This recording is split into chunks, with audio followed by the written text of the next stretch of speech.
আমার আম্মা বলতেছে কি, "কোনো কথা না, আগে পরে কোনো কথা না। অনেকের বাচ্চা তো ৩ মাসে নষ্ট হয়ে যায়। দেখ তোরটা নষ্ট হয়ে যায় কিনা।" তো তখন আমি এরকম ২ সাইডে বেড ধরে দাঁড়ায় আছি। পরে বুঝতে পারছি ওখানে লাশ রাখা ও মেয়েটার সামনে সন্ধ্যার দিকে। আসার পর থেকে আমি একদম চুপচাপ। কোনো কথা বলি না। তো আমার আব্বা নাকি বলতো যে আমার মেয়েটা বোবা হয়ে গেছে। তোমরা কখনো যদি সরকারি চাকরি করো, পুলিশের চাকরি করবা না। সরি টু সে, এটা বাবা বলেছে। ডিউ সে রেসপেক্ট। নিজে পুলিশ ছিল এবং হ্যাঁ, আমার শুধু তখন একটা জিনিসই মনে হয়েছে যে কি হবে এখন আমাদের?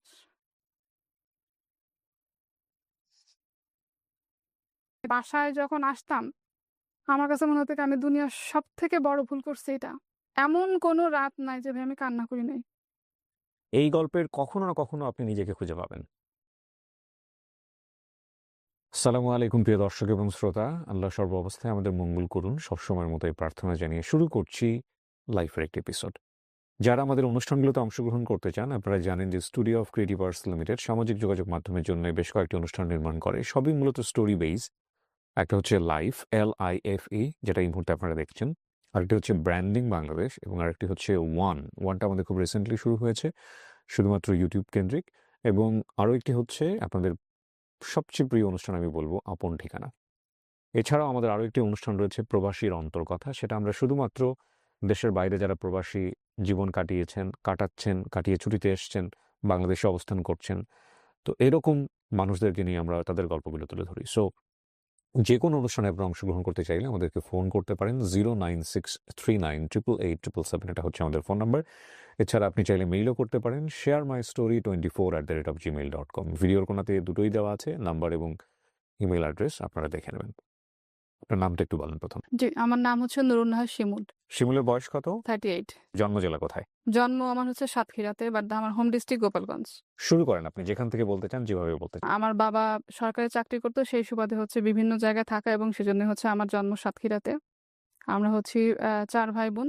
আমি হচ্ছে ভাই বোনের মধ্যে মেজো। আমি খুব দুরন্ত টাইপের ছিলাম, কথাবার্তা বেশি বলতাম। তারপরে চটপটা ছিলাম। বাট আস্তে, আস্তে সেটা হচ্ছে ৫ বছর বয়সে এসে চেঞ্জ হয়ে যায়।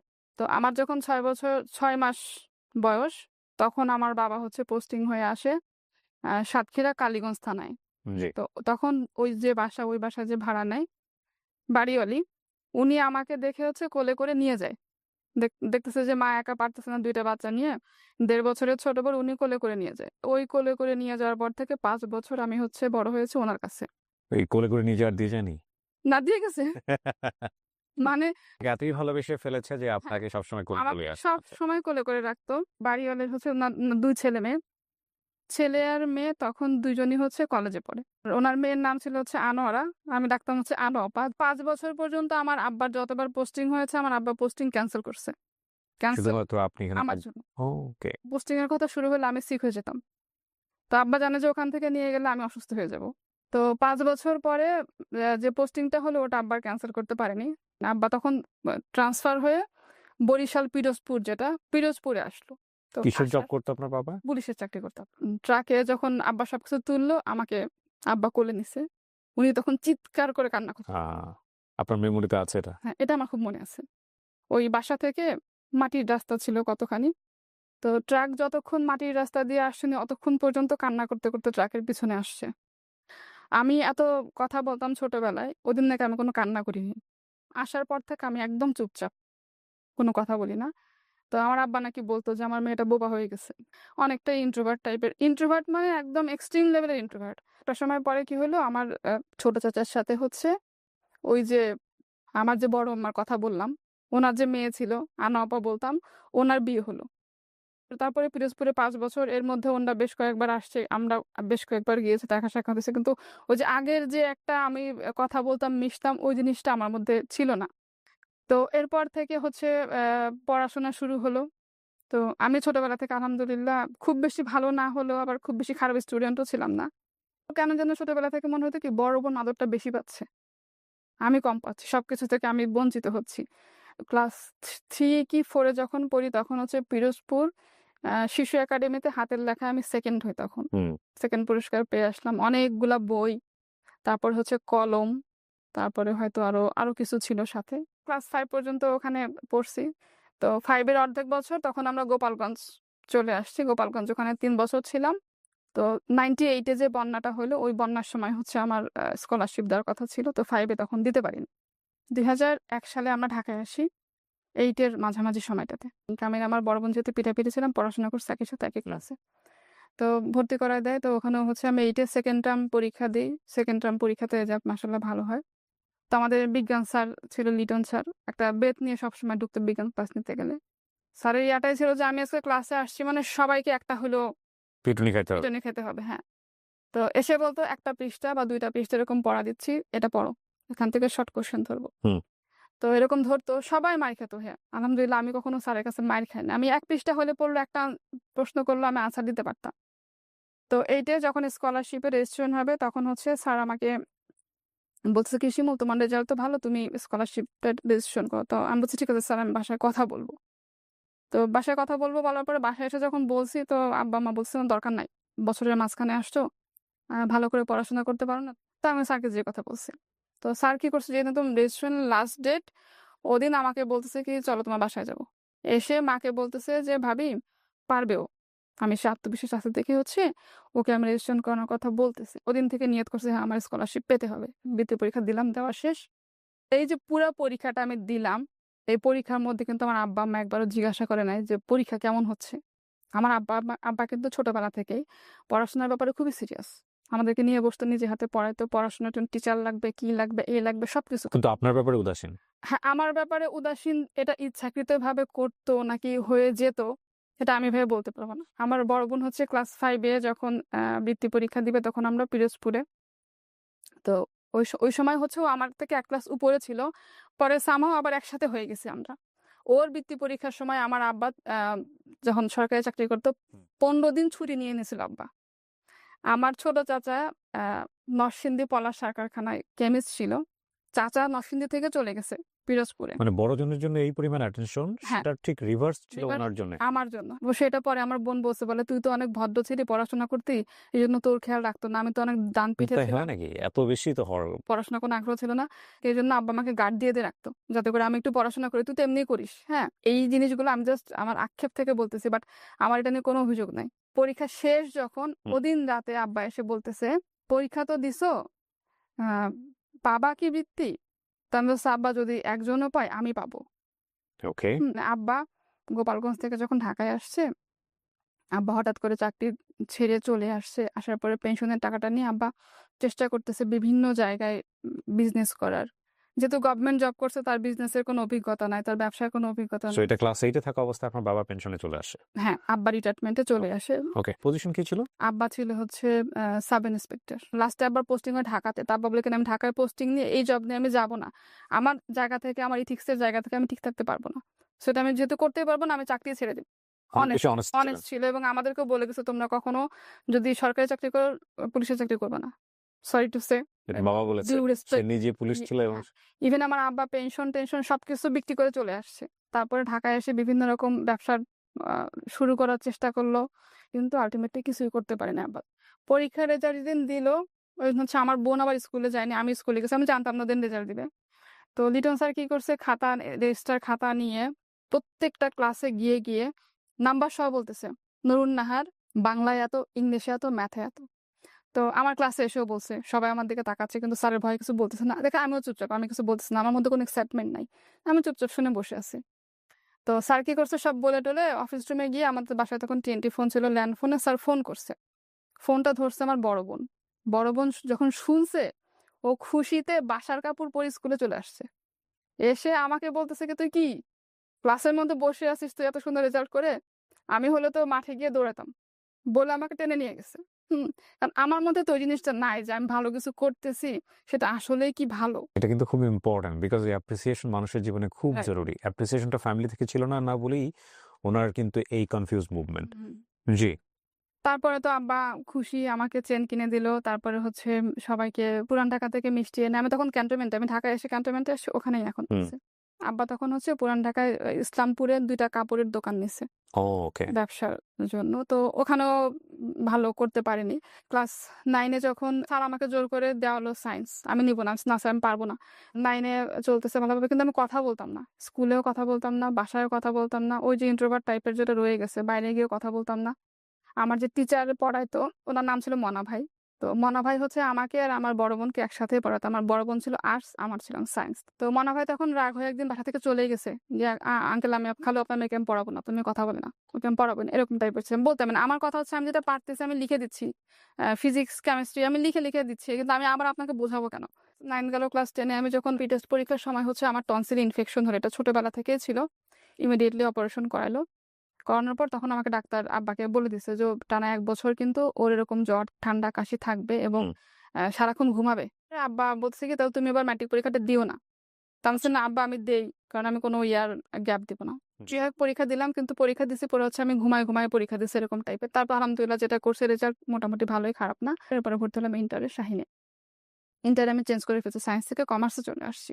তো ইন দ্য মিন টাইম আব্বার যে হুম। ব্যবসা কিন্তু দিন, দিন খারাপ হচ্ছে। ধরো যেহেতু উনি ব্যবসায়ী ছিলেন না, অভিজ্ঞতা ছিল না। ম্যাট্রিক পরীক্ষার পরে আমি হচ্ছে এয়ারফোর্সের যে মহিলা কল্যাণ সমিতি, ওখানে ৯ মাসের ট্রেনিং করি কাটিং এর উপরে। এরপর থেকে বাসায় বসে মেশিনে জামাকাপড় সেলাই করতাম। নিজেরটা করতাম। আশেপাশে মানুষের অর্ডার কাজ দিত ভালো হতো দেখে। আমার ওই টাকা দিয়ে আমি নিজে চলতাম। আমার তখন কিন্তু আব্বার অ্যাবিলিটি আছে। এটা আমি চাইতাম না। যতটুকু লাগে ওটা দিয়ে আমি পূরণ করতাম। কি লক্ষ্মী একটা মেয়ে না? মানে আমাদের ফ্যামিলিতে কিন্তু এটাই বলে যে, থাকে না যে মা বলে খুব শখ করে যে আমার মেয়েটা খুব লক্ষ্মী। উনার গল্প শুনে মনে হচ্ছে যে তখন পর্যন্ত উনি খুবই লক্ষ্মী একটা মেয়ে। জি। কোনো প্যারা নাই। মানে বাপ-মায়ের না, কোনো প্যারা না। আমার প্যারা পাইনি ভাই। আমার আম্মা আমাকে বলত যে, "তোকে মনে হয় আমি কখনো হাত ধরে লেখা শিখাইনি।" যে তার বাচ্চা-কাচ্চা আছে তারা রিলেট করতে পারবে না। এছাড়া পারবেন না। জি। ইন্টার 2nd ইয়ারে যখন হুম। তখন হচ্ছে আব্বা ব্যবসায় বড়সড় একটা লস হইলো। বাসায় বসা। আব্বার ভেতর চিন্তা, সারাক্ষণ শুধু চিন্তা। চিন্তা করি, দুশ্চিন্তা কম করি, চিন্তা করি বেশি আমি। তো আমি চিন্তা করতাম আব্বার কি হয়েছে, কি হয়েছে? তো পরে আস্তে, আস্তে আম্মা থেকে শুনতাম একটু। ৬ সালে যখন ইন্টার পরীক্ষা দিব, তার ২-৩ মাস আগে থেকে আমাদের ফিন্যান্সিয়াল অবস্থা মোটামুটি খারাপ বলাই যায়। ৫ বছরে কিচ্ছু করতে পারিনি। বরং যে ক্যাশ টাকা ছিল সেগুলা হচ্ছে আব্বার সব লস করছে। লস। ভাইরা কি আপনাদের ছোট ছিল? সবার ছোট। ৩ বোনের ছোট ভাই। সবাই পড়াশোনা করছে? সবাই পড়াশোনা করছে একসাথে। তার আগ পর্যন্ত আমরা কখনো দেখিনি যে আমাদের ফ্যামিলিতে কোনো সমস্যা। আমার আব্বা আমাদেরকে মানে ওই যে মাথায় রাখলে উকুনে খাবে, মাটিতে পড়লে পিঁপড়ায় খাবে এরকম করে বড় করছে। দায়িত্ববোধটা আসলে কিন্তু আল্লাহ সবার মধ্যে দেন না। ইন্টার পরীক্ষা দিলাম আলহামদুলিল্লাহ রেজাল্ট ভালো হলো। আমার বোনও তখন ভালো করছে। ওরা আমি একসাথে পরীক্ষা দিছি। ইন্টার পরীক্ষার পরে হচ্ছে সব ফ্রেন্ডরা ভার্সিটি কোচিং এ ভর্তি হবে। তো আমি আমি তখন বুঝতে পারতেছি না যে আমি সামনে পড়াশোনা কন্টিনিউ করতে পারবো কি পারবো না। হঠাৎ করে আমাদের ফ্যামিলির অবস্থাটা এরকম আস্তে, আস্তে করে ডিভাইড হয়ে যাচ্ছে। অন্যান্য ফ্রেন্ডরা সবাই কোচিং এ ভর্তি হচ্ছে। আমাকে স্যার বলতেছে, আমি ভর্তি হইনি। তো স্যার বাসায় ল্যান্ড ফোনে ফোন করছে। আব্বাকে বলছে যে, "আঙ্কেল এরকম শিমুল তো ভালো স্টুডেন্ট মাশাআল্লাহ রেজাল্ট ভালো মোটামুটি করছে। ওকে একটা ভার্সিটি কোচিং এ ভর্তি করায় দেন। আমার রেফারেন্সে আমি ভর্তি করায় দিচ্ছি। হয়তো ভালো কোথাও চান্স পাবে।" তো আব্বা বলে কি যে, ওকে জিজ্ঞাসা করেন ও কি বলে?" আমি বলছি, "না আব্বা আমি ভর্তি হব না।" কারণ আমার তখন মাথায় কাজ করতেছে আমার কিছুটা করতে হবে। আমি যদি ভার্সিটি কোচিং এ ভর্তি হই, আমি তো সেই কাজটা করতে পারব না। আমার এখন ইয়ে আছে যে আমি টিউশনি করব। ওই যে আমার স্যার ছিল, আমাকে দিয়ে যে স্কলারশিপ দেওয়া হলো ক্লাস 8 এ, ওই স্যার একটা কিন্ডারগার্টেন স্কুল ওপেন করছে। আমাকে বলছে, "শিমুল তুমি ওখানে জয়েন করো তোমার পরীক্ষার পরে।" পরীক্ষা দিয়ে পরের দিনকে ওই স্কুলে আমি জয়েন করছি। কি হিসেবে? টিচার হিসেবে? টিচার হিসাবে। ৳৭০০ বেতন ২০০৬ সালে। তারপর হচ্ছে এই ব্যাপারটা কোচিং এ ভর্তি হয়নি। ২০০৬ সালে ৳৭০০ বেতন। হ্যাঁ, কিন্ডারগার্টেন স্কুল। ২০০৬ সালে আমি রিলেট করতে পারি। ২০০৬ সালে আমার রেডিও টুডেতে জয়েন। সো আমি ৳১০,০০০ স্যালারি পাইতাম। স্কুলগুলোতে তো এমনিতেও ভাই বেতন কম। এক্সাক্টলি। কেজি স্কুল যেগুলা। সো ৳১০,০০০ তখন আমার কাছে অনেক টাকা বাই দ্য ওয়ে। কারণ আমি তখন ৳১,৫০০ দিয়ে ইউনিভার্সিটিতে চলতাম। ইউনিভার্সিটির হলে থাকতাম আরকি। সো ৳১০,০০০ পাওয়ার পরে মনে হয়েছিল আমি এত টাকা দিয়ে কি করব? সো আমি আপনাকে রিলেট করার চেষ্টা করছি। আসলে ৳৬০০-৭০০ তখন কত টাকা? জি। কেজি স্কুল তো এমনিতে এখনো তো কিন্ডারগার্টেন স্কুলগুলোতে বেতন খুব একটা বেশি না। হুম। হ্যাঁ, তো সেই হিসেবে তখন ৳৭০০। ১ম মাসে আমি যে কয়দিন কাজ করলাম ৳৩০০ স্যালারি পাইছি। ৳৩০০ মাইনাস হয়েছে, প্লাস হ্যাঁ, হয়েছে ওই ৳৩০০। ১ম মাসে যে কয়দিন হুম। কাজ করছি ওই কয়দিনের টাকা। ওই টাকাটা এনে মার কাছে দিছি। মা খুব খুশি। আমার মেয়ের জীবনের ১ম ইনকাম। আব্বা কেন জানি খুশি হয়নি। কারণ আব্বার ভিতরে ওই চিন্তা, সংসারের চিন্তা ভিতরে তার। সবাই ভর্তি হয়ে যাচ্ছে, সবার পড়াশোনা হয়ে যাচ্ছে, কোথাও ভর্তি হয় নাই। তারপরে কি করলাম, একদম লাস্টে এসে কোথাও কোনো কিছু না করে আমার বোন ভর্তি হলো তিতুমিরে। আর আমি কোথাও কিছু না করতে পেরে, কোথাও কোনো চান্স, পরীক্ষা দিনে কোথায় চান্স পাবো না পেরে, লাস্টে আমি ভর্তি হলাম তেজগাঁ কলেজে ম্যানেজমেন্টে। তো ওই টাকাটাও হচ্ছে আমার খালাতো ভাই দিছিল, ভর্তির ফি যেটা। তখন আব্বার অবস্থা খুবই খারাপ, আব্বা তখন আস্তে আস্তে করে অসুস্থ হচ্ছে। আমি স্কুলে জব করতেছি, প্লাস হচ্ছে স্কুলের পাশে কয়েকটা টিউশনে নিলাম। 12টা-1টা পর্যন্ত ক্লাস করার পরে আমি যদি ওখান থেকে বাসায় আসি, আমার যাওয়া আসা 5 টাকা 5 টাকা 10 টাকা রিক্সা ভাড়া দিতে হবে। তখন সিঙ্গারা বোধহয় 3 টাকা করেছিল। স্কুল 12টা-1টার সময় যখন ছুটি হতো, 2টা সিঙ্গারা কি স্কুলের বারান্দায় বসে থাকতাম। 3টা-4টার দিকে 2টা স্টুডেন্টকে পড়াইতাম। মানে তখন মোটামুটি আমার 4-5টা স্টুডেন্ট হয়ে গেছে। সারাদিন ঘুরে ঘুরে ওদেরকে পড়াইতাম। একবারে সন্ধ্যাবেলা বাসায় আসতাম। যদি স্টুডেন্টদের পড়াইতে গেলে নাস্তা দিত, সেটা খেতাম, খুবই স্বাভাবিক। এই নাস্তাটা কিন্তু আপনারা যারা দেন রেগুলার দিবেন প্লিজ। মাঝে মাঝে বন্ধ করলে এটা খুবই ব্রেনের ওপরে চাপ পড়ে এবং এটা আপনার বাচ্চার জন্যই ক্ষতিকর। আমি না, টিউশনি করেছি তো আমি জানি। আমি এই কথাটা ভাই হাসতে হাসতে বলতেছি, কিন্তু দিস ইজ দ্য আমি সিচুয়েশন। আপনাকে আমি রিলেট করতে পারি, আমি ইউনিভার্সিটি টিউশনি করেছি তো আমি রিলেট করতে পারি। এটা খুবই ইম্পর্টেন্ট এবং এমনও হতো যে পড়াচ্ছি কিন্তু খেয়াল আছে কখন নাস্তাটা আসবে। নাস্তাটা আসবে এবং এটা আপনাদের কাছে ইম্পর্টেন্ট না হলেও এটা খুবই খুবই। ইম্পর্টেন্ট। এবং আপনার বাসায় যদি কোনো টিচার এরকম থাকে তার প্রতি আপনারা এই কনসেন্ট্রেশনটা দিবেন এবং এটা খুব জরুরি। শুধুমাত্র এই মানে খাওয়া না, মাঝে মাঝে তাকে বোনাস দিয়ে দিন, মাঝে মাঝে তাকে ভালো কিছু গিফট করেন। হ্যাঁ, এটাতে আপনার সন্তান হেলদি থাকবে এবং definitely it's a kind of সাদাকা আমি মনে করি। জি, তারপরে হচ্ছে ওই স্কুলটা আমার বাসা থেকে একটু পেছন দিকে ছিল। এর মধ্যে আবার আমার এলাকার আরেকটা ভালো স্কুল থেকে একটা অফার আসলো আপনি ম্যানেজমেন্টে ভর্তি হন? ম্যানেজমেন্টে। ওকে, ফাইন। তখনও আমি কিন্তু ভর্তি হইনি, এটা ভর্তি হওয়ার আগের কথা, রেজাল্টের পরে যখন স্কুল চেঞ্জ করলাম ওখানে চাকরি হয়ে গেল। ওখানে তখন 1200 টাকা বেতন। খুব একটা কলেজে আমি যেতাম না তখন, ওই যে অনার্সে ভর্তি হলাম তেজগাঁ কলেজে। তখন স্কুল বাসা থেকে একদম কাছে, স্কুলে যেতাম। স্কুল থেকে এসে গোসল করতে করতে 4 জন স্টুডেন্ট 4-5 জন আসতো, ওদেরকে পড়ানো শেষ করতে করতে আমি আবার খেতাম। ওদের পড়া শেষ করায় আমি আবার রেডি হয়ে ওদের সাথে বের হয়ে যেতাম। সব শেষ করে বাসায় আসতে আমার 8টা থেকে 9টা বাজতো। ওই সময়টাতে আমার আব্বা টোটালি অসুস্থ, বেডরিডেন মানে বিছানায় পড়া? একদম। আব্বার যেটা ছিল liver cirrhosis. In the mean time আব্বাকে অনেকবার ডাক্তার দেখানো হয়েছে, কেউ বলতো না যে আপনার লিভারের এই কন্ডিশন। 7 সালের থেকে আব্বাকে মাসে একবার হইলেও হাসপাতালে ভর্তি করতে হতো। কারণ যখন তখন আব্বার প্রচন্ড ব্যথা উঠতো, পেট ফুলে যেত, ব্যথা সহ্য করতে না পেরে মুখের মধ্যে হাত দিয়ে বমি করার চেষ্টা করতো একা একা। আশেপাশের বাসার মানুষজন দেখতো আব্বা কিভাবে চিৎকার করতেছে, সে অসহায়ত্ব, ওটা বাবাদের অসহায়ত্ব সহ্য করা যায় না। দেখা যায় না। তখন পুরো সংসারটা চলতে হচ্ছে, মানে ওই কয় টাকা আমি যে পাচ্ছি ওটা দিয়ে, প্লাস ওটার মধ্যে আব্বার মেডিসিন, বাকি ভাই বোনের পড়াশোনা। আর তখন আমার বড় বোন আবার কয়েকটা নিল, টিউশনি নিল। খরচ বেশি হবে দেখে বাসার 5 তলা থেকে নিচতলায় আসলাম। নিচতলা বাসাটা ছোট। এই করে করে 2007 গেল, 8 গেল, 9 সাল। পেট ফুলে যেত, চিৎকার করে সারা রাত কান্না করতো, রাতে আমরা ঘুমাতে পারতাম না, আহা, আব্বাকে নিয়ে বসে থাকতাম। মানে এরকম একটা অবস্থা। সো এমনিতে ফিনান্সিয়াল কন্ডিশন তখন খারাপ। তারপরে হচ্ছে ওই 3 বছর আব্বা ট্রিটমেন্ট করাতে গিয়ে মানে আমার আম্মার স্বর্ণ পর্যন্ত বিক্রি করে দিছে, কিছু নাই, উল্টা আরো লোন হয়েছে মানুষের কাছ থেকে। আমাদের এলাকায় এক আপা ছিল, খ্রিস্টান উনি, ম্যাটারনিটির ডক্টর ছিল, ম্যাটারনিটি। তো ওই আপা সব রিপোর্ট দেখে বলতেছে কি যে তোমরা তো একটু বড় হয়েছে, এখন তো বুঝো, যদিও বলা ঠিক না, তারপরে বলি বাবা তো খালুর পিছনে অনেক টাকা খরচ করছো, আর কোনো টাকা পয়সা তোমরা খরচ করো না। মানে দেয়ার ইজ নো হোপ। হ্যাঁ, বাবা বিছনায় পড়ে আছে এরকম ভাবে তো কেউ দেখতে পারে না। তো আমরা চেষ্টা করছি, ঠিক আছে দেখি কি হয়, দেখি কি হয়। তারপরে একজন বলল কি যে পিজিতে নিয়ে যাও। তো নিয়ে গেলাম পিজিতে আব্বাকে।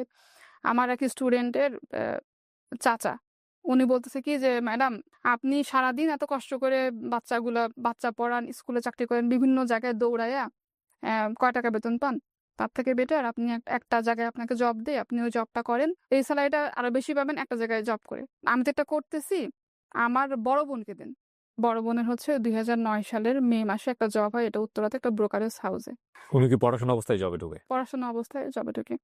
এর মাঝে ভাই আমি যখন স্কুলে জব করতাম, তখন আমি ইন্টারের পরে যখন অনার্সে ভর্তি হলাম, অনেক জায়গায় সিভি দিছি, বিভিন্ন অফিস থেকে কল আসতো, ইন্টারভিউতে যেতাম। তখন পর্যন্ত আপনার জীবনে কোনো মানুষ আসেনি মানে লাইক না, ইউ লুক বিউটিফুল, কেউ না কেউ তো পোক করার কথা? করছে ভাই, কিন্তু ওই সুযোগটা কোথায়? তখন চিন্তা শুধু মাথায় যে আমার ফ্যামিলি, বাবা অসুস্থ, ভাই বোনের পড়াশোনা, আমাদের পড়াশোনা, ফিউচারটা কি, ভবিষ্যৎটা কি, কি করব? এই সেন্সটা কি পরিবারের অন্যান্য ভাই বোনদের মধ্যেও ছিল নাকি আপনি খুব বেশি? আমার মধ্যে তো বেশি ছিল।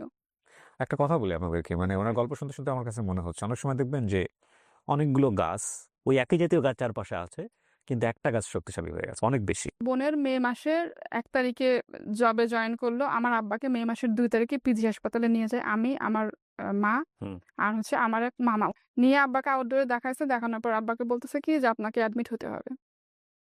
কি হয়েছে না হয়েছে কোনো কিছু বলেনি। তো আব্বাকে পিজিতে অ্যাডমিট করলো মে মাসের 2 তারিখে। তো ১ম দিন যখন আব্বাকে ভর্তি করলাম পিজির এ ব্লক, বি ব্লক, হুম। সি ব্লক এরকম। আব্বার টেস্টের রিপোর্ট এক জায়গায় জমা দিতে হবে, এক জায়গায় টাকা জমা দিতে হবে। তো আমি একটা মেয়ে মানুষ, আমার তখন বয়স কত হবে ১৯-২০ এরকম। কিচ্ছু চিনি না, কিছু বুঝিও না। জাস্ট অন্ধের মতো ওই রিপোর্টগুলা নিয়ে, স্যাম্পলগুলা নিয়ে বিভিন্ন জায়গায়, জায়গায় ঘুরতেছি সকাল থেকে। এই সবকিছু করে বিকালবেলা যখন হচ্ছে আবার কিছু একটা নিয়ে যখন গেট দিয়ে বের হইছি, তখন মাথায় একটা চক্কর দিছে। তখন মনে পড়ছে আমি সারাদিন তো কিছু খাইনি আজকে।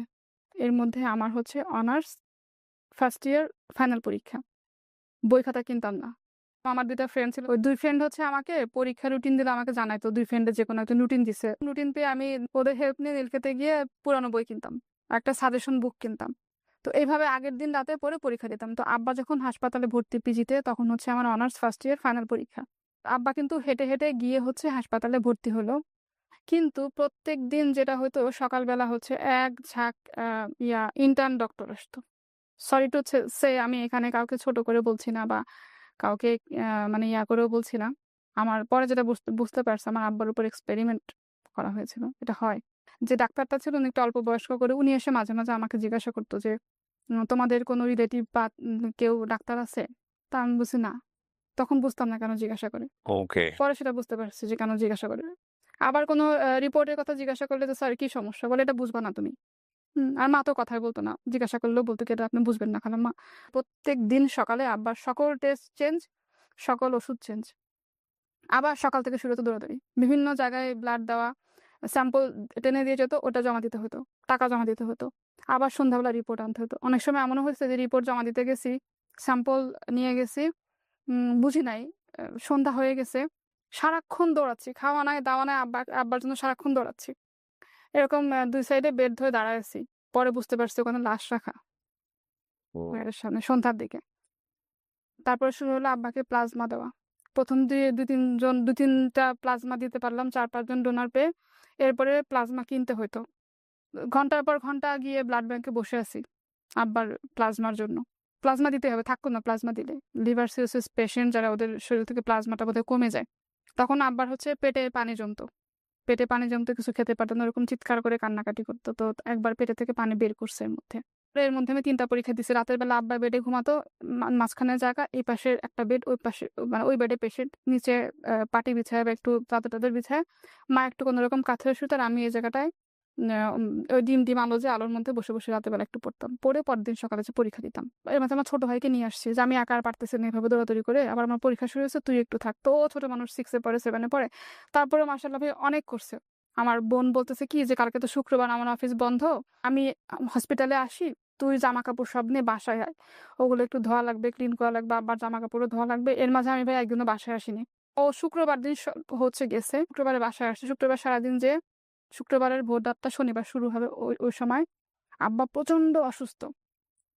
আমার বোন হচ্ছে কাজিন টাজিন সবাইকে ফোন দিয়ে বলছে, আমার খালাতো ভাইটাই যারা আছে সবাইকে ফোন দিয়ে বলছে যে আব্বার এরকম খুবই খারাপ অবস্থা, আপনারা পারলে আসেন। তো সবাইকে বলছে কি আমাকে না বলতে।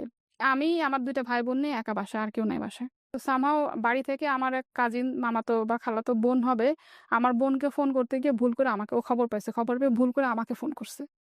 আমাকে ফোন করে বলতেছে যে কিরে খালুর কি অবস্থা, খালু নাকি অনেক অসুস্থ। আমি বলছি কি বলেন? তো আমি সঙ্গে, সঙ্গে আমার বোনকে ফোন দিছি। তখন হচ্ছে ফজরের আজান দিছে। ও দূরে চলে গেছে, বাট আমি শুনতে পাচ্ছি আব্বা যে চিৎকার করতেছে ব্যথায়। তো বলতেছে কি যে আব্বার শরীরটা একটু খারাপ, তো ব্যথা অনেক বেশি হচ্ছে, আব্বা খুব চিৎকার চেঁচামেচি করতেছে। তো আমি বলছি আমি এখনই আসি, বলে কি এখন আসিস না, একটু ভোর হোক, তারপরে ওদেরকে, বাকি 2 ভাই বোনের কথা বলতেছে, ওদেরকে নিয়ে তারপর আসিস। না, আমাকে আবার বলছে কি যে আব্বাকে আমরা বাড়ি নিয়ে যাবো। আব্বা বারবার করে বলতেছিল যে আমাকে গ্রামে নিয়ে চলে, আমি থাকবো না। তো বলছে কি যে আব্বার কয়েকটা কাপড় চোপড় নিয়ে আসিস। জামা কাপড় আমি একটা ব্যাগে করে জাস্ট কয়েকটা নিয়ে, তারপর আমার কোনো জামা কাপড় নেই, ওগুলো নিয়ে হচ্ছে আমি হসপিটালে গেছি। গিয়ে দেখি ভাই আব্বার মানে যে কন্ডিশন, আব্বার চিৎকার শুনে পুরুষ ওয়ার্ডের যত মানুষ ছিল সবাই ওখান থেকে বের হয়ে গেছে। কেউ থাকতে পারতেছে না, সবাই কান্না করতেছে আব্বা চিৎকার দেখে। আব্বা শুধু বলতেছে যে ডাক্তারকে আপনাদের হাতে পায়ে ধরে আমার পেটের পানি বের করেন। পেট ফুলে এরকম হয়েছে, পেটে ব্যথায় চিৎকার করতেছে।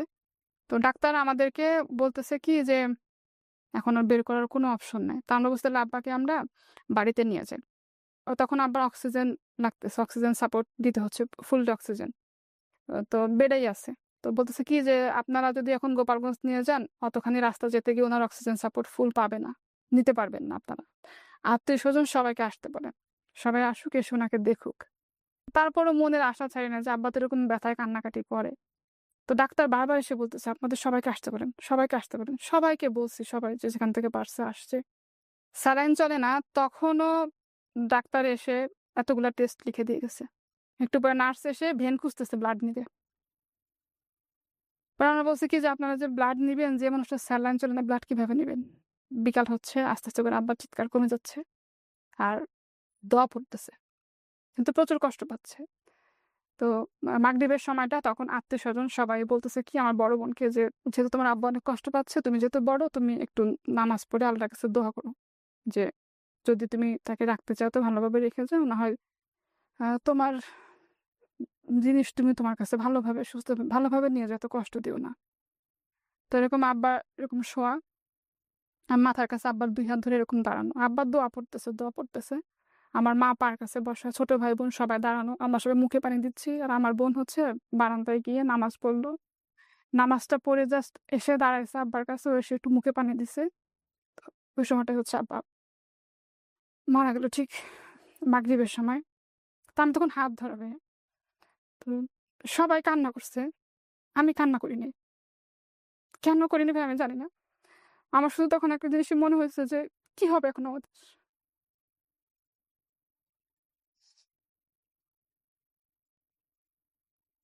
মানে আব্বা অসুস্থ ছিল, মাথার উপরে একটা তো ছায়া ছিল, মুরব্বি ছিল। তো সবাই আমার আব্বার জন্য কান্না করতেছে, আশেপাশের বেডের থেকে লোকজন, ওয়ার্ডের থেকে লোকজন দেখতে আসছে আব্বাকে। তো আত্মীয়-স্বজন যারা আসতেছে সিঁড়ি থেকে চিৎকার করে, আমার ভাই বোন কান্না করতেছে। আমি আমার আব্বার লাশের পাশে বসে আছি, উঠি না ওখান থেকে। অনার্স কোন ইয়ারে তখন আপনি? First year. তখন হচ্ছে 3টা পরীক্ষা হয়েছে আমার। মে মাসের 23 তারিখে আব্বা মারা গেল। মানে আমরা ঢাকায় আসছি মেইনলি হচ্ছে আমার বড় খালা, আমার খালু জব করতো আর্মির, সেই খালা থাকতো ক্যান্টনমেন্টে, ওই সুবাদে আমাদের ক্যান্টনমেন্টে আসা। তো খালারা আমাদের মাথার উপর, ভাইয়েরা অনেক বড় একটা সাপোর্ট হিসেবে সবসময় ছিল। বড় বোনের তখন খালার ছোট ছেলের সাথে রিলেশন, ওই সময়টা ভাইয়েরা সবাই আসছে, হসপিটালের বিল টিল সব হচ্ছে ভাইয়েরা দিছে। তো ওদিকে আমার দাদি তখন অনেক অসুস্থ, দাদি তখন বেঁচে আছে, উনি তখন চোখে ভালো করে দেখে না। দাদি জানে যে আমার আব্বা অসুস্থ, বাট মারা গেছে, দাদিকে বলেনি। কেন আমার আব্বা হচ্ছে কি দাদির প্রথম সন্তান, বড়। 23 তারিখ সন্ধ্যা রানা দিয়ে 24 তারিখ ভোরবেলা হচ্ছে আমরা বাড়ি থেকে পৌঁছাইলাম। উঠানের মধ্যে বড় করে হচ্ছে সামিয়ানা টানায়। তো মনে করছে কি আব্বা যেহেতু অসুস্থ, বাড়িতে আসবে, আত্মীয় স্বজন সবাই দেখতে আসবে, দেখে বোধহয় এত আয়োজন করছে। আমার দাদি এটা মনে করতেছে, আমার চাচারা কেউ বলেনি। তো যখন আব্বা দাদি শুধু শুনছে যে ভোর রাতে অ্যাম্বুলেন্সটা ঢুকছে আমাদের বাড়ির, দাদি বাড়ির পাশেই হচ্ছে একদম মেইন রোড, অ্যাম্বুলেন্সটা ঢুকছে, আমার দাদি তখন আস্তে আস্তে করে বের হয়েছে। যখন দেখলো যে আব্বার কফিনটা বের করছে, তখন তো সে বুঝছে যে আব্বা নেই। তখন তো আমার দাদি মাথা ঘুরে পড়ে গেছে এখানে। 24 তারিখ সকালে হচ্ছে আমরা আব্বার দাফন করলাম। 2009 সালের 25 মে আইলা হয়েছিল। তো আমার হচ্ছে 3টা পরীক্ষা হয়ে গেছে, ফার্স্ট ইয়ার ফাইনাল ম্যানেজমেন্ট পরীক্ষা 27 তারিখে। সবাই বলতেছে কি যদি যেহেতু বাবা মারা গেছে, 1টা বছর গ্যাপ দাও। আব্বা তো যাওয়ার আল্লাহ নিয়ে গেছে, আমি 1টা বছর গ্যাপ দিয়ে আমার 1 বছর পড়াশোনার খরচ কে চালাবে? তো আমি শুনি না কারো কথা। পরে হচ্ছে আমার আম্মা বলে ঠিক আছে যেহেতু যাবে। তো 24 তারিখ বিকালে বাদ আসর মিলাদ হবে, মিলাদের আগেই হচ্ছে খালাতো ভাই আর হচ্ছে আর মামাতো ভাইয়ের সাথে একসাথে রওনা দিলাম। সন্ধ্যা হলো ফেরিঘাটে আসতে আসতে, তখন তো সেতু ছিল না। ফেরিঘাটে যখন আসলাম যে ফেরি পার হয়ে আসবো, তখন সন্ধ্যা হয়ে গেছে অলরেডি। তো যখন সন্ধ্যাবেলা ফেরিঘাটে গেলাম, ওদিকে দেখি কারেন্ট টারেন্ট কিচ্ছু নাই, পুরো অন্ধকার। পদ্মার কথা বলছেন আপনি? পদ্মা। ফরিদপুরে একবার গিয়েছিলাম আমি, সারদা সুন্দরী মহিলা কলেজ, ওই কলেজে গিয়েছিলাম ডিবেটের জাজ করার জন্য। তো পদ্মা একবার পার হয়েছে রাতের বেলা, সে একটা অসম্ভব সুন্দর দৃশ্য। ফেরির উপরে উঠে দেখি ভাইয়া ওইখানে পাড়া দেওয়ার মতো জায়গা নাই। জানে যে সবাই আইলা হবে, বাড়িঘর ভেঙে যাবে, নদীর পাড়ের সবাই ৩ তালা মনে করে ফেরির উপরে যেয়ে বসে আছে ওহো! আশ্রয়ের জন্য। ঝড়, বৃষ্টি, বাতাস বাড়তেছে। হুম। পরে সবাইকে বলতেছে ফেরি থেকে নেমে যান আপনারা। ফেরি এভাবে দুলতেছে। খালাতো ভাই আমার মানে খালার বড় ছেলেকে ফোন করে ওইখানকার এক স্থানীয় কার ঠিকানা নিল। নিয়ে ওনার বাসায় অন্ধকারে কিভাবে আমরা ৩ জন মিলে গেলাম। আমি ওই এক জামা পরা, আব্বা মারা গেছে, একটা জামা পরে গেছি। ওই এক জামা পরে ৩-৪ দিন চলতেছে। ফেরিতে যখন উঠছি বাতাসে টান লেগে জামা আমার এখান থেকে এতক্ষণে ছিঁড়ে গেছে। আমি জামা এখানে এরকম গিঁট দিয়ে রেখে ওরকম ওড়না পেঁচায় ফিরে থেকে নামছি। তারপর যে বাসায় গেলাম, ওই বাসাটা পুরা হচ্ছে অন্ধকার, কারেন্ট-টারেন্ট নাই। ওরা আবার আমাদের দেখে খিচুড়ি-টিচুড়ি রান্না করলো। আমার খালাতো ভাইয়ের ফ্রেন্ড ওখানকার মানে নেতা-টেতা এরকম কিছু একটা হবে। পরদিন সকালে রওনা দিলাম। ২৫ তারিখ রাত গেল, ২৬ তারিখ সকালে এসে পৌঁছাইছি ঢাকাতে। বাসায় একা থাকতে পারবো না। ভাইয়ের বাসায় গেছি। ওখানে রাতটা থেকে কোনরকম পড়লাম। আমার ভাই-বোন, মা সবাই গ্রামে। পরের দিন যখন পরীক্ষার হলে গেছি, সবাই আমাকে দেখে অবাক হয়ে গেছে। যে, "তোমার না বাবা মারা গেছে, তুমি কি করে আসলা পরীক্ষা দিতে?" আমি কি পরীক্ষা দেব? আমি শুধু পরীক্ষা দিতে টপ করে আমার চোখ দিয়ে পানি পড়তেছে। এর মাঝে আমার ছোট বোনটা যখন ম্যাট্রিক পরীক্ষা দেয়, আব্বা তখন অসুস্থ। ঝড়ের পরের দিন সকালে যখন গাড়িতে করে আবার ঢাকায় আসতেছি, তখন খবর পেলাম যে এসএসসি রেজাল্ট দিছে আমার বোনের, ছোট বোনের। তো ও হচ্ছে ভাই অনেক ভালো রেজাল্ট করছে আমাদের সবার থেকে মাশাআল্লাহ। তারপর হচ্ছে আমার আম্মা ওরা সবাই ঢাকাতে ব্যাক করলো ১ দিন পরে। তারপরে ২০১০ সালে আমি জয়েন করলাম বাইং হাউসে। আমার খালাতো ভাই একটা জবের ব্যবস্থা করে দেয় বাইং মানে এটা কি আপনি অনার্সে পড়া অবস্থায়? অনার্সে পড়া অবস্থায়। বাইং হাউস বলতে যেটা হচ্ছে ওনারা বিভিন্ন ওয়ার্ডার নিয়ে আসে আরকি। অর্ডার নিয়ে আসে। হ্যাঁ। Okay. But it's a parts of garments. Garments এর জন্যই ওয়ার্ডার নিয়ে আসে, তাই তো? হুম, জি। হুম। তারপর? আমি যখন বাইং হাউসে জয়েন করি তখন বেতন হচ্ছে আমার ৳৮,০০০। তখন অনেকে মানা করছে, "বাইং হাউসে জয়েন করো না। বাইং হাউস ভালো না। মেয়ে মানুষ কাজ করতে পারবা না। অনেকে এই করবে, সেই করবে।" তারপরেও গেছি যে আমার চাকরির দরকার, আমার তো করতে হবে। তখন আমার বোন চাকরি ওটা করতেছে, কন্টিনিউ করতেছে। আর ছোট ২ ভাই বোনের পড়াশোনা চলতেছে। ৳৮,০০০ বেতন। তারপরে ৬ মাস পরে এটা বাড়ায় আবার ৳১২,০০০ করে দিল। তো বোন তখনও জব করতেছে। ও জব করে, ওর টাকাটাও ফ্যামিলিতে দেয়। আমার টাকাটাও হচ্ছে আমি চাকরি করে প্রত্যেক মাসে মার হাতে দিয়ে দিই। তো ভাই বোনের পড়াশোনা, সংসার খরচ। তারপরে বাবা নাই মাথার উপর, এটা যে কত বড় একটা অভিশাপ। বাবা যদি অসুস্থ হয়ে বিছানায় পড়েও থাকতো, সেটাও অনেক বড় একটা ব্যাপার ছিল। ওদিন পহেলা বৈশাখ আমার মনে আছে। তো আমি হচ্ছে গোসল করে জাস্ট বের হইছি, চুলগুলা ছাড়া, হাতে মেহেদি নেওয়া। তো আমার বোন পরিচয় করায় দিচ্ছে যে, এই যে রনি ভাই, উনার সাথে আমার রাস্তায় দেখা হয়। আবার আমার মানে ওর ২ টা টুইন বোন আছে। ওই বোন ২ টা আমার সাথে ইন্টারে একসাথে পড়তো। হুম? তো ও বলতেছে কি, ওই যে ইতি-সিতির ভাই রনি ভাই আমার সাথে রাস্তাঘাটে দেখা হয়ে পরিচয়। ভাই একটা কাজে আসছে এখানে, আমাদের বাসায় আসছে। তো আমি জাস্ট হ্যালো দিয়ে, হাই দিয়ে আমি রুমে চলে গেছি। তারপরে একদিন অফিস থেকে আসার সময় গাড়ি থেকে উনি নামছে, আমিও নামছি। নেমে রিক্সা নিবো। তো বলতেছে কি যে, "তুমি শিমুল না?" আমি বলছি, "হ্যাঁ।" বলে, "আমার সঙ্গে চলো, রিক্সায় যাই।" তো রিক্সায় আসতেছে, কথা বলতেছে, গল্প করতেছে। তো আমি শুধু শুনতেছি, আমি কিছু বলতেছি না। রিক্সা থেকে যখন নামবো তখন বলতেছে, "তুমি মনে হয় আমাকে চেনো নাই, তাই না?" আমি বলছি, "না ভাইয়া, আমি আপনাকে চিনি নাই।" বলতেছে কি যে, "আমি রনি। ওইদিন তোমাদের বাসায় গেছিলাম।" যে আমি বলছি, "ও আচ্ছা, হ্যাঁ, এখন চিনতে পারছি।" পরে উনি নেমে গেছে। আমি বাকিটা রাস্তা বাসায় যেতে হাসতেছি একা। আমার অফিস বারিধারা ডিউসেস থেকে আমি এসে এমইএস নামতাম, আর উনি উত্তরা থেকে এসে এমইএস নামতো। তখন এমইএস এর ওখানে ফলের দোকান ছিল। হুম। ইচ্ছা করে প্রত্যেকদিন ফল দেখতো। তো আমি প্রত্যেকদিন এসে বলতাম, "ভাই কি করেন?" বলছে যে, "ফল দেখতেছি।" তো আমি বলছি, "কিনেন?" বলল, "না থাক, কিনবো না, চলো যাই।" হুম। চলো যাই বলে আমরা একসাথে রিক্সায় করে আসতাম। তো আমাদের ওই যে দেখাটা হচ্ছে এতটুকুই। দেখা, সাক্ষাৎ, কথাবার্তা। রিক্সায় যেতাম সকালে, রিক্সায় আসতাম। তারপরে হচ্ছে এরকম একদিন বলতেছে যে, "তোমার সাথে আমার একটু কথা আছে।" বসলো একটা রেস্টুরেন্টে, অফিস শেষ করে। বসে আমাকে প্রপোজ করলো, বলল। আগে থেকেই বুঝতেন যে হ্যাঁ, কিছু একটা হতে যাচ্ছে। বুঝতে পারছি। তো পরে আমি বললাম যে, "দেখেন, আপনি আমার ফ্যামিলিতে কথা বলেন।" তখন আমার বড় বোনের বিয়ে হয়নি। "যদি হচ্ছে আমার ফ্যামিলি থেকে রাজি থাকে, আমার কোনো সমস্যা নেই।" তো বলে, "ঠিক আছে, আমি কথা বলব, সমস্যা নাই। বাট আমরা তো একসাথে যাওয়া আসার পথে দেখা হচ্ছে, আমরা তো যাওয়া আসা করতে পারি।" আমি বলছি, "ঠিক আছে এরকম।" তো এভাবে করে যাওয়া আসা করতেছি। যাওয়া আসার পথে কথা বলতে একটা ভালো রিলেশন হয়ে গেল। তখন থেকে রিলেশন আমাদের। হ্যাঁ, বাট ওই যে আমি তোমাকে ভালোবাসি, তুমি আমাকে ভালোবাসো, এরকম কখনো বলা হয়নি। হুম। হুম। আবার আমাদের কথা হতো খুবই কম। রাতে বাসায় আসতাম।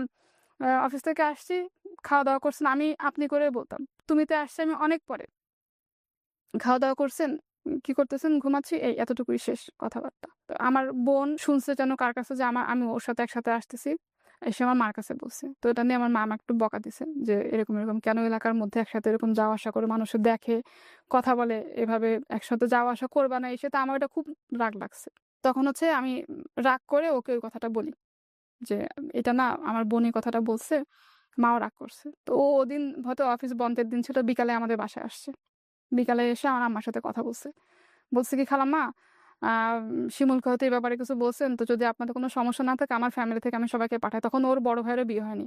আমার ভাসুর যে ওকে। তারও বিয়ে হয়নি, আমার বড় বোনের বিয়ে হয়নি। তো বলতেছে, "যদি আপনারা চান তো আমাদের ফ্যামিলি থেকে সবাইকে পাঠাই।" তো আমার মা বলে কি, "দেখো বাবা, তুমি যে কথাটা বলছো এটাই অনেক বড় একটা ব্যাপার। হ্যাঁ? এলাকার ভিতরে একসঙ্গে যাওয়া আসা করো তো মানুষে কথাবার্তা বলে, এই কারণেই আমি রাগ করছি। কিন্তু তুমি যে নিজ থেকে এসে কথাটা বলছো এটাতে আমি খুশি হইছি। বিয়ে-শাদীর সময় হোক আমরাই নিজ থেকে বলবো। কিন্তু চেষ্টা করে যাতে মানুষে কথাবার্তা না বলে।" তো তারপর যখন আমার মা জানলো যে আমার খালাতো ভাইয়ের ছোটবেলাকার ফ্রেন্ড, আবার খালাতো ভাই ওরা একসাথে পাশাপাশি বাসায় থাকতো। আমার খালু আর ওর বাবা একসাথেই জব করতো। তখন আমার আম্মা একটু নিশ্চিত হইছে। এরপরে আমার বড় বোনের বিয়ে হলো। এরপরে ভাসুরেরও বিয়ে হলো। বোনের ১০ সালে বিয়ে হলো। এই ১১, ১২, ২ বছরে ওদের বাসা থেকে আম্মাকে বলছে যে, "আমরা আসি, আমরা আসি।" তাও আম্মা বলে কি, "না, আমি এটা হুট করে কাউকে আনবো না। যখন বিয়ে দিব মেয়েকে তখন একবারে বলবো আসেন। বিয়ে দেওয়ার সময় হোক।" যাই হোক সবকিছু হওয়ার পর ২০১৩ সালে হচ্ছে আমাদের বিয়ে হলো। সবকিছু সুন্দরভাবে ভালোভাবে বিয়ে-শাদী হয়ে গেল। বিয়ে হওয়ার পরে আ জাস্ট তার পরের মাসেই হচ্ছে ভাই আমি কনসিভ করলাম। আমি জানি আমার মাথার উপরে কত বড় দায়িত্ব। আমি কিন্তু বিয়ের পরেও যে সেলারিটা পাচ্ছি আমি আমার আম্মাকে সম্পূর্ণটা দিয়ে দিচ্ছি। এটা কি আপনার হাসব্যান্ডের সঙ্গে আপনার মিউচুয়াল ডিল ছিল? মানে লাইক ও জানতো যে আমার ফ্যামিলিতে সাপোর্ট হচ্ছে আমি আর আমার বড় বোন। সাপোর্ট দেওয়ার মতো কেউ না। তখনও ছোট ভাই-বোন পড়াশোনা করে। আমরা যে বেতনের টাকাটা পাই, ওই টাকাটা আম্মাকে দিই। ওটা দিয়ে হচ্ছে আমার আম্মা সংসার চালায়। বিয়ের পরে যদি আমি না দিই আমার আম্মা চলবে কিভাবে? এটা নিয়ে আমার আম্মা তখন চাইছিল যে আমাকে বিয়া তো আগে দিবে না। কারণ আমি আলহামদুলিল্লাহ একটা ভালো জব করতাম। তখন এই তখন ওই বাইং হাউস চেঞ্জ করে জয়েন করলাম মাল্টিন্যাশনাল একটা কোম্পানিতে। আম্মা জানতো যেহেতু ভালো একটা জায়গায় কাজ করে, কাজের প্রতি ডেডিকেশন আছে, ও ভালো করবে লাইফে। তো আম্মা চাইতো কি আমার বিয়েরও পরে হোক, আরো পরে হোক। আরো ভালো কিছু করি, ভাই-বোনদের পড়াশোনা হোক। তো এই কারণেই হচ্ছে অ্যা মানে বিয়েটা ওর ফ্যামিলি থেকে বারবার জোর দিছে, "না বিয়েটা হয়ে যাক, বিয়েটা হয়ে যাক।" তারপরে বিয়ের পরে যখন আমি কনসিভ করলাম, ১ মাস পরেই তো আমার ননাসকে আর আমার শাশুড়িকে আমি বললাম, "তোমার মাথার উপর অনেক বড় দায়িত্ব। তোমার ফ্যামিলির দায়িত্ব। সো তুমি যদি বেবি রাখতে পারো তো অবশ্যই রাখবা। আর যদি তুমি মনে করো তুমি এটা নিয়ে ক্যারি করতে পারবা না, তোমার জব ছাড়তে হবে, তাহলে তুমি ডিসিশন নাও কি করবা?" মানে জব ছাড়ার কথা একবারও বলে না আমার হাসব্যান্ড, শ্বশুরবাড়ির লোকজন কেউ বলেনি। তো আমি বলছি কি, "ঠিক আছে আমি একটু সময় নেই। কিন্তু আমার আম্মাকে বা আমার বোনকে কারো কাছে এখন এই কথা বলেন না।" আমার শাশুড়ি এক্সাইটমেন্ট ধরে রাখতে না পেরে আমার আম্মাকে ফোন দিছে। হুম। "বেয়ান আপনি তো নানি হবেন।" হ্যাঁ? তো আমার শাশুড়ি খুব খুশি। আমার আম্মা ওই কথা শুনে আম্মার প্রেশার বেড়ে গেছে। যে যদি এখন মেয়ে চাকরি ছেড়ে দেয়, সংসার চলবে কিভাবে? হ্যাঁ? খুশির খবর নাকি টেনশনের খবর চিন্তা করেন। জি। আম্মা আবার ফোন করে আমার বোনকে বলছে। আমার বোন আমাকে ফোন দিয়ে, "এটা কেন করলি? এই করলি, সেই করলি।" তো বলে পরে আবার বুঝাইছে যে, "দেখ যেহেতু হয়ে গেছে সাবধানে থাকিস।" ও তখন বেবি নেওয়ার প্ল্যান করতেছে না। ৩ বছর হয়ে গেছে ওর বিয়েরও তখনো বেবি নেয় নাই। অনেক বড় ভুল বোধহয় করে ফেলছি। তখন নিজের কাছে ফিল হচ্ছে এটা। পরে আমার ননাস ওরা বলতেছে, "কি করবা?" তো আমি বলছি কি, "আপা দেখেন যেহেতু আল্লাহ দিছে, আমি বেবিটা রাখবো। এরকম কোনো ভুল ডিসিশন আমি নিতে পারব না।" ৩ মাস পরের ১ম যখন আল্ট্রাসাউন্ড করলাম, করে ১ম ফোনটা আমার আম্মাকে দিছি।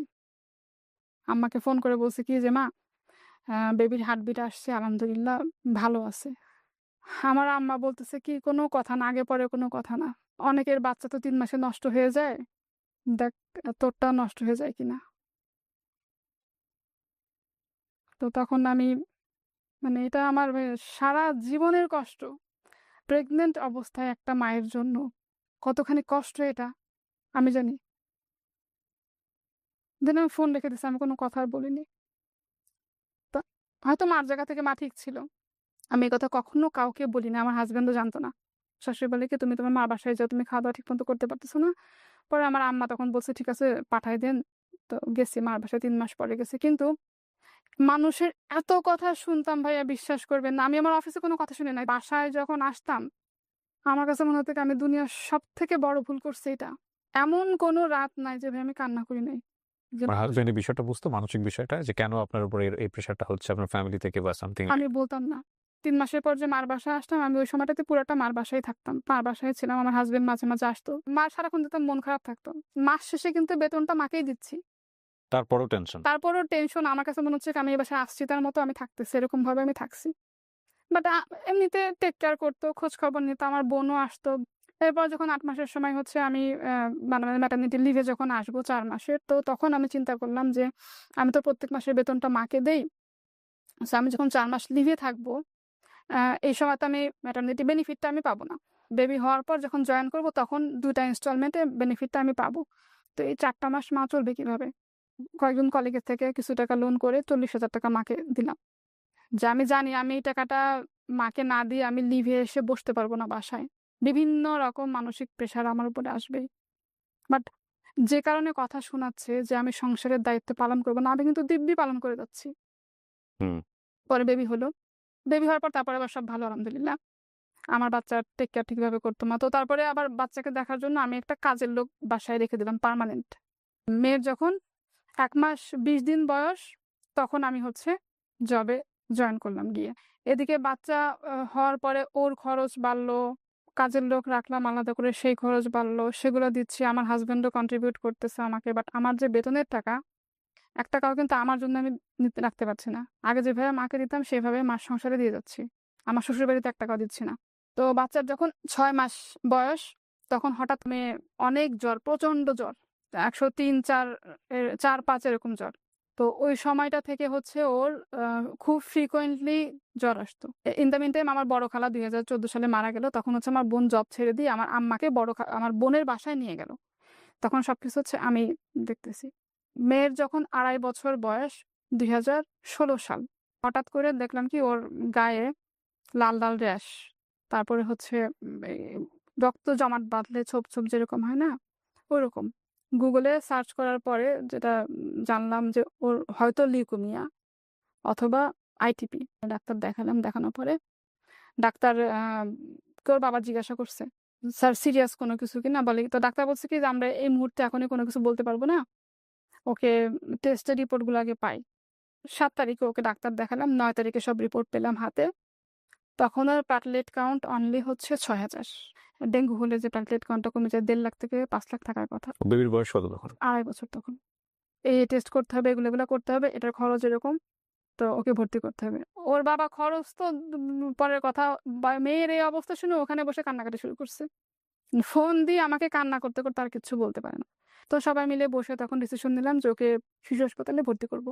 শিশু হাসপাতালে ভর্তি করলাম। ভর্তি করার পরে টেস্ট করার পর প্লেটলেট 9 তারিখে ছিল 6,000, 10 তারিখে কমে সেটা হলো 3,000। বিভিন্ন টেস্ট যা কিছু সবকিছু করালো। পরে আস্তে আস্তে ডাক্তার বলল এটা হচ্ছে আইটিপি।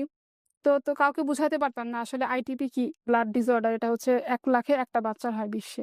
ট্রিটমেন্ট শুরু করলো। ওনারা বলছে এটা লেন্দি ট্রিটমেন্ট, অনেকদিন সময় লাগবে। কিন্তু আমাদের তখন ফিনান্সিয়াল অবস্থা কিন্তু এত বেশি ভালো না। এর মধ্যে ওকে প্রথমে স্টেরয়েড দিল। স্টেরয়েড যেটা খেলে হচ্ছে মানুষ মোটা হয়ে যায়। 1 সপ্তাহের মধ্যে ওর ওয়েট 3 গুণ বেড়ে গেল। তারপর হচ্ছে খাওয়ার রুচি বেড়ে গেল।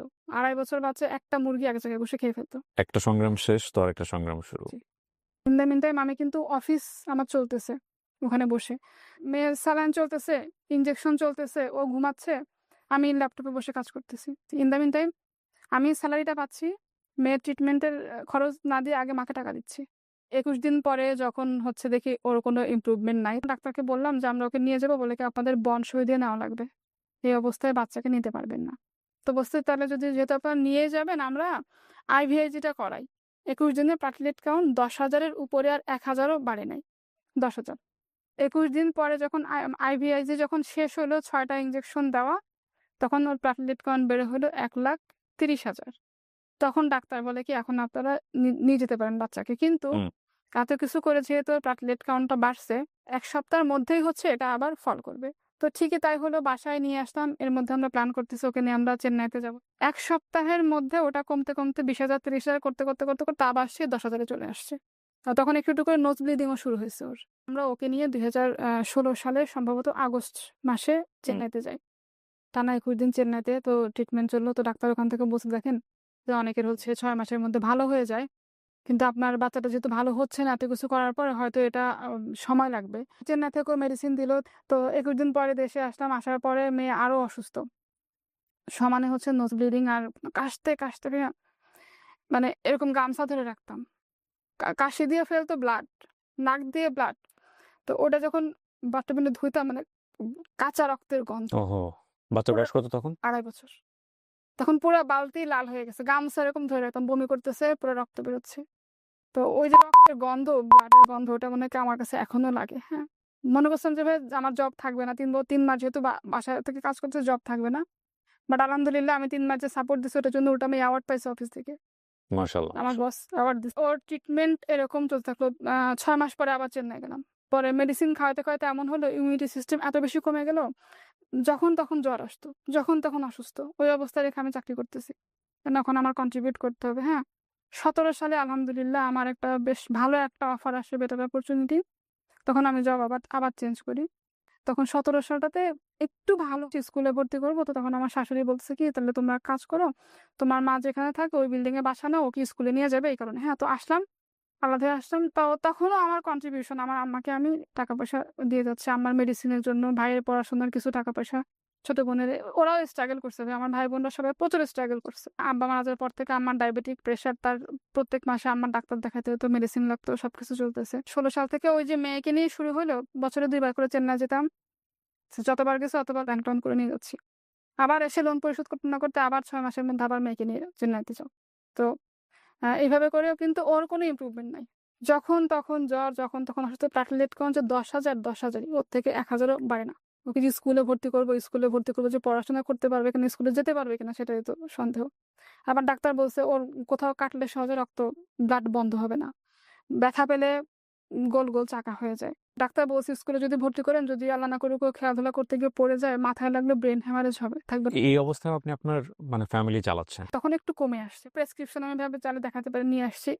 এত বড় প্রেসক্রিপশন, রাতে ঘুমাতে পারতাম না। হঠাৎ করে ব্লিডিং শুরু হয়েছে, পুরো বালিশ মাখায় গেছে। ঘুমের মধ্যে ব্লিডিং হচ্ছে। টিস্যু এরকম ধরে দিয়ে রাখছে। টিস্যুর পর টিস্যু ভিজতেছে, নোজ ব্লিডিং হচ্ছে, গাম ব্লিডিং হচ্ছে। সারা রাত মেয়েকে নিয়ে বসে আছি। মেয়ের ১০২, ৩ জ্বর, সকালে গিয়ে আবার অফিস করতেছি। বোন দেখতেছে, মা দেখতেছে, কাজের লোক দেখতেছে, এরকম এরকম করে সে ২০১৬ সাল থেকে এ পর্যন্ত চলতেছে। যদিও এটা কোনো জেনেটিক সমস্যা না। তখন একটা বাচ্চা নিয়ে এত দৌড়াদৌড়ি করতেছি, এত কষ্ট করতেছি, এত স্ট্রাগল করতেছি। সেকেন্ড বেবিটা নিয়ে আমরা কিভাবে আবার এত দৌড়াদৌড়ি করবো, এই প্ল্যান করে কোনো বেবিও নেই। ইন দ্য মিন টাইম আম্মার অবস্থাও আরো আস্তে আস্তে খারাপ হচ্ছে। অসুস্থতা আম্মার কিন্তু বাড়তেছে, আম্মার খরচও ওদিকে বাড়তেছে। হ্যাঁ, এর মধ্যে ছোট বোনের বিয়ে হয়েছে। তো ভাইও পড়াশোনা করতেছে। সবকিছু মিলে সবাই মিলে চেষ্টা করতেছে আম্মার ট্রিটমেন্টটা করানোর জন্য। তার মধ্যে জব করি। আমি হচ্ছে ভাই বোনদের মধ্যে একা। করোনা যখন হলো, করোনার টাইমটাতে আমারও তখন করোনা হয়েছে। টানা 5 দিন প্রায় বাসায় হচ্ছে অক্সিজেন সাপোর্টে ছিলাম। এত ক্রিটিক্যাল অবস্থা ছিল, প্রচুর খারাপ অবস্থা। আমার বোনের হাজবেন্ডের একসাথে। পরে আমি করলাম কি, আমার হাজবেন্ডকে মেয়েকে দিয়ে হাজবেন্ডকে পাঠাই দিয়েছে আমার শ্বশুর বাড়িতে। তারপরে বাসায় আসার পর আমার হাজবেন্ডেরও হলো, কিন্তু আল্লাহর রহমত মেয়ের হয়নি। ওই সময়টাতে আমার অফিস হচ্ছে উত্তরাতে। তো আমি ক্যান্টনমেন্ট থেকে করোনার পরে জার্নি করে যেতে পারতাম না। মানে এত বেশি জয়েন্ট পেন, এত বেশি ব্যাক পেন, যে বসে এগুলো এখনো আছে। এই যে ব্যাক পেন এখনো বসে আছে, আমি শক্ত হয়ে আছে পিঠের মধ্যে। তো যেতে পারতাম না। পরে আমার হাজবেন্ডকে বললাম কি, চলো তাহলে আমরা উত্তরা চলে যাই। তো তখন ২০২০ সালে করোনার পরের টাইমটাতে উত্তরের বাসা নিলাম। করোনার পর থেকে আমি মেন্টালি মানে খুবই ডিপ্রেসড। পরে ডাক্তার দেখাইলাম, ইভেন রোকাইয়াও করাইলাম। পরে বলে কি, আপনার একটা বেবি নেন, একটা বেবি নিলে হয়তো আপনি একটু স্ট্রেস থেকে বের হয়ে আসতে পারবেন। তারপরে প্ল্যান করলাম সেকেন্ড বেবির। পরে আলহামদুলিল্লাহ কনসিভ করলাম। এর মধ্যে জব কিন্তু জবের জায়গায় চলতেছে। এরপরে সেকেন্ড বেবিটা যখন হলো, ওই বেবির বয়স যখন 6 মাস, তখন এই বড় মেয়ের ট্রিটমেন্ট তো টানা চলতেছে। চেন্নাই থেকে বলছে কি, ওর হচ্ছে একটা সার্জারি করতে হবে, এটাকে বলা হচ্ছে স্প্লেনোক্টমি। মানে স্প্লেনটাকে রিমুভ করে ফেললে হয়তো সে ভালো হতে পারে। যদি কখনো প্ল্যান করেন তখন আসেন। তাছাড়া হচ্ছে আপনাদের চেন্নাইতে আর এখন আসার দরকার নেই। ওর তো কোনো ইমপ্রুভ হচ্ছে না। হ্যাঁ, এরপরে যখন উত্তরায় গেলাম, টানা এমন কোনো ডাক্তার নাই ওকে দেখায়নি। এক ডাক্তার দেখাইতাম, 2 মাস পর চেঞ্জ, সে ফেল, আমি পারতেছি না। কোনোভাবে তার প্যাটলেট কান বানো, ওইরকম নোজ ব্লিডিং, গাম ব্লিডিং চলতোই। ইন দ্য মিন টাইম মা হচ্ছে হার্ট অ্যাটাক করলো একবার। মাকে ভর্তি করা হলো হার্ট ফাউন্ডেশনে। মেয়েকে নিয়ে তো এরকম চলতেছে। 20 সাল থেকে আম্মা অসুস্থ হতে হতে হতে 21 সাল কি 22 সালের দিকে আম্মার কিডনির সমস্যাটা বেড়ে গেল। আম্মার ডায়ালিসিস শুরু হলো। তো এর মধ্যে আম্মার ডায়ালিসিসে তো প্রচুর খরচ। মার ট্রিটমেন্টে আমার ভাই বোন মিলে সবাই দিছে। আমিও আমার সাধ্যমতো কন্ট্রিবিউট করি যতটুকু পারছি। তো এভাবে করে 3 বছর টানা মার ট্রিটমেন্ট চললো, ডায়ালিসিস। গত বছর অক্টোবর মাসে আম্মা মারা গেছে। এর মধ্যে ছোট ভাইকে বিয়ে দিলাম, ওর সংসার হইলো, ও জব টব করতেছে। কিন্তু এই যে মেয়েকে নিয়ে স্ট্রাগল, এরকম হয়েছে একটা মেডিসিনের দাম ১,০০০ টাকা। 30 দিনে 30টা মেডিসিন। তো ডাক্তাররা বলছে আস্তে আস্তে বড় হতে হতে হয়তো সমস্যাটা ঠিক হয়ে যাবে, কিন্তু এখন এটা হয়ে গেছে হচ্ছে আপনার ক্রনিক আইটিপি যেটাকে বলে। মানে এভরি টাইম বেঁচে থাকা যুদ্ধের মতো করে। জি।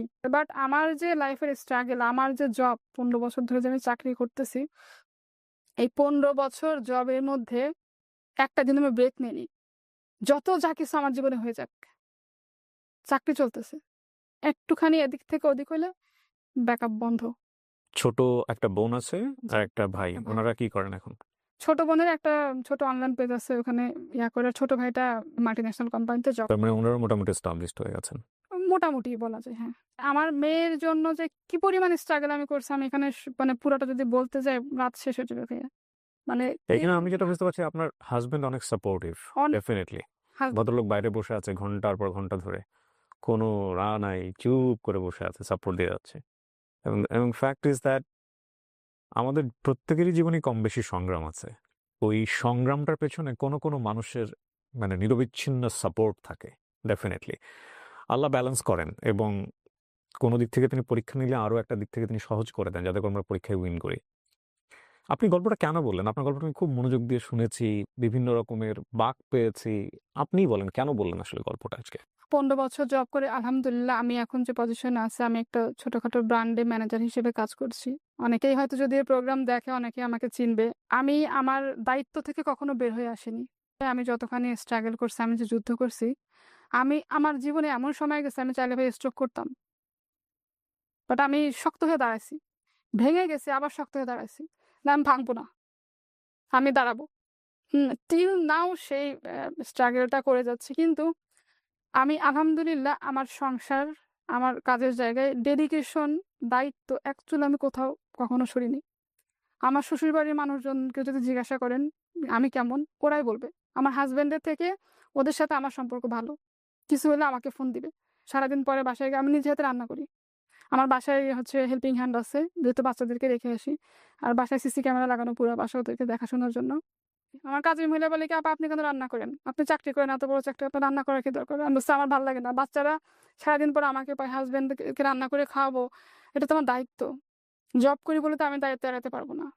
এমন কোনো ঈদ নাই আমি আমার শ্বশুর বাড়ি, বাবার বাড়ি সবার জন্য কিনি নাই, করি নাই। যত কষ্ট হোক, যত সমস্যা হোক, আমার শাশুড়িকে, আমার আম্মাকে আমি একই রকম শাড়ি দিছি। আমার মেয়ে, আমার ননাসের মেয়েদের একই রকম ড্রেস কিনে দিছি। টিল নাও দেই।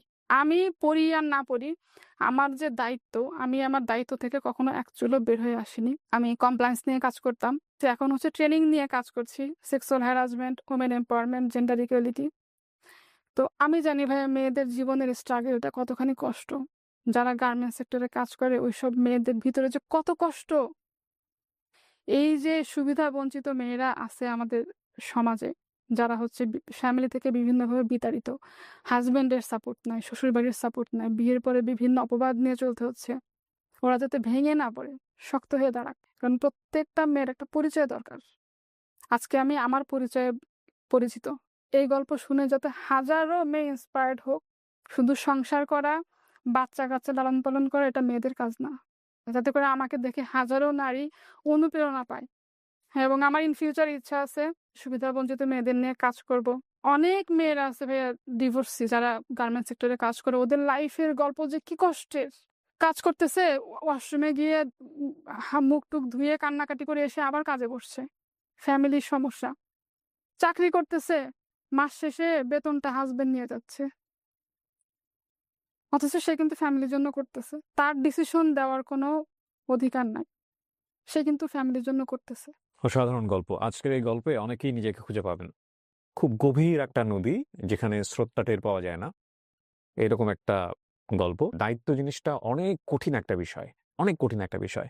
কিন্তু দায়িত্ব নেয়ার ব্যাপারটা, এইটা যাদের মধ্যে আছে তারা জানে যে এত কঠিন বিষয়গুলো কিভাবে তাদেরকে মোকাবেলা করতে হয়, কি জটিলতার মধ্য দিয়ে জীবনের প্রতিটা বাঁকে বাঁকে যেতে হয়। এই গল্পের কখনো না কখনো আপনি নিজেকে খুঁজে পাবেন। বাবা হারিয়ে যাওয়ার সময়, বাবা হারিয়ে যাওয়ার পরে পরিবারের যে রেসপন্সিবিলিটি নিতে হয় সেই সময়টাতে, এবং সেই রেসপন্সিবিলিটি নেওয়ার পরে জীবনের খুব খুব কাঙ্ক্ষিত পার্টিকুলার একটা মোমেন্ট, সেই মোমেন্টে এসে একজন মানুষকে নিজের জীবনে পাওয়া, এবং তারপরে অনাকাঙ্ক্ষিতভাবে হলেও প্রথম বেবি, সেটার যে সংগ্রাম। আমি ওনার বেবিকে দেখেছি, আপনাদেরকে আমি দেখাইনি। ওনার প্রথম বেবিটা এসেছিল একটু আগে স্টুডিওতে। সো এটা আসলে আহ, অনেক পরিবারকে ছুঁয়ে যাবে কোনো না কোনোভাবে। তবে একটা কথা আছে যে জীবন সংগ্রামে নিজেকে না থেমে এগিয়ে নিয়ে যাওয়াটাই জীবন। আপনি যদি চিন্তা করেন যে আজকে এই যে শিমুল যে গল্পটা বললো, ও যতটা মেরিটোরিয়াস, ও ফ্যামিলি যদি ওকে এই সাপোর্টটা দিতে পারতো, কিংবা ওকে যদি ওই পৃষ্ঠপোষকতার জায়গাটায় রাখতে পারতো, ইকোনমিক্যালি, ফিনান্সিয়ালি এবং মেন্টালি, তাহলে ও আরো কত দূর যেতে পারত, তাই না? কিন্তু ওনার জায়গা থেকে উনি নিজেকে বারবার প্রুভ করেছেন ফ্যামিলির জন্য, নিজের জন্য, ফিউচারের জন্য। শিমুল, অনেক ভালো লেগেছে আমার, এবং আপনার জন্য আমার অনেক শুভকামনা থাকবে। আপনি অনেক ভালো কিছু করবেন, বিশেষ করে আপনার সন্তানদের জন্য অনেক অনেক শুভকামনা। অনেক ধন্যবাদ দর্শক, আজকের এই গল্পটা এখানেই শেষ করছি। জীবন যুদ্ধে কখনোই হেরে না যাওয়ার নামই হচ্ছে জীবন, আমরা যেন হেরে না যাই। অনেক ভালো থাকুন, আজকের মতো এ পর্যন্তই। সালামু আলাইকুম।